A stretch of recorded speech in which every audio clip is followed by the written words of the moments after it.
All right, joining us now in the break room, former Bull, current Knicks starting point guard. It's Chris Duhon. And Chris, thanks a lot for joining Lloyd and myself. Good to have you. Oh, thanks for having me. Man, you got to talk about smooth transitions. Your transition seems to have been great going over to New York, and obviously the surroundings on it haven't been the easiest, with Jamal and Zach being traded, and you have done nothing but put your head down, work hard, and it looks like it's paying off because the numbers have been incredible, especially the last couple games for you.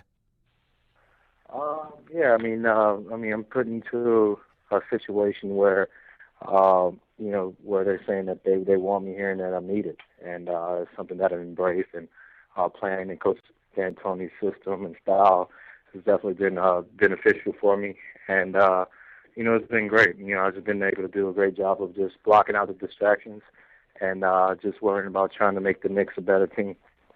See, dude, look, man, this is Lloyd. I've seen a couple games, and you look like you're having a ball, man. But I can't imagine not having a ball in Coach D'Antoni's system. To talk a little bit about his offensive philosophy. His offensive philosophy. Anyone would love to be in it. Because he's a guy that wants you to shoot, that wants you to play to your potential, and that he doesn't yell at you or gets upset if you make a mistake or you miss a shot. He just more cared about you playing with effort and playing with energy and competing at the highest level. And with the offense so spread, it makes it easy on everybody, especially if you know how to pass, catch, shoot, make good decisions. It's a great system for you. Good, and you seem to be really flourishing in it. I want to ask you this: is there any truth to that D'Antoni really wanted you when he was out in Phoenix? There's times where my agent and I talked about it to where they were interested, and talking with Coach K a couple of times, he just mentioned it, but I never had any conversation personally with Phoenix with Coach D'Antoni about it. Dude, let me ask you, okay? 22 assists against Golden State. Take me through your mindset on the floor that night. Wherever you threw the ball, guys were knocking it down, but did you just see the whole floor perfectly in that kind of? Is there a zone for assists as there is for shooting? Yeah, I think because we scored so many points, so when a lot of guys are feeling good that night, it's just easy. It's contagious. Everyone wants to be a part of it. So, my job was just getting to the guys in the positions that they'll be successful in, and everybody was taking the most of their opportunities. Hey, dude. Okay, now let me just ask you. I want you to be frank. I was traded once. Okay, and come next Tuesday. Okay, you'll be back here in Chicago. Have you marked that on the calendar, and are you excited to be coming back? I am excited to come back. Just to, although you're being traded, Chicago was the starting place for me, and I had a lot of great memories there, and a lot of the guys are still there that I play with, and I never had any issue with any of those guys. So it'd be great to play against them and to compete against them.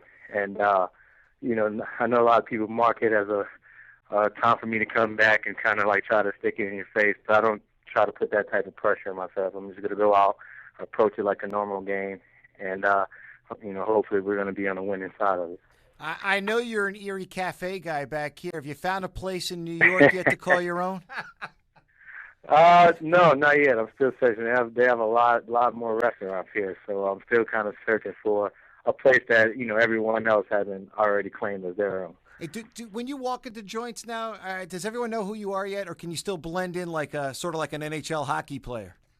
At first I could, but after the Swiss record, everyone I guess is starting to recognize me a little bit more. I know coming into, a lot of the fans were skeptical, especially with the whole Stephon situation. But I think how I've been playing lately, I'm starting to win them over. Hey, dude, you know what? I sent you a text congratulating you on 22 assists, man. It was a great feat. When I think about the New York Knicks, I think about Walt Frazier, Earl Monroe, Mark Jackson, and those guys never had 22 assists in a game. What does it really mean to you to do that in the mecca of basketball? Oh, I mean, it means a lot. I mean, I think it was a 50-year-old record, and getting an assist record is something that you share with teammates, just because you can't get an assist unless they put the ball in the basket. There's a connection play. So, it would symbolize where we're trying to get, playing as a team, and for me to have that is something that I'll cherish for the rest of my life. All right, last one before I let you go, Chris. When you're on the floor against Cleveland and LeBron's over there, has he whispered to you, "Hey, 2010, I expect that many assists"?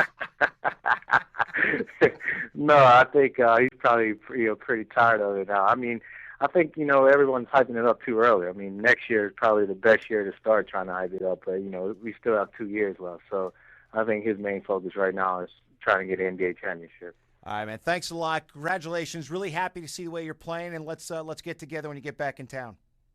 Oh, definitely. Sounds good. Thank you, guys. Care. All right, everybody. Chris Duhon of the New York Knicks. He is Lloyd Walton. I'm Mitch Robinson. It's the NBA Break Room. We'll see you next week.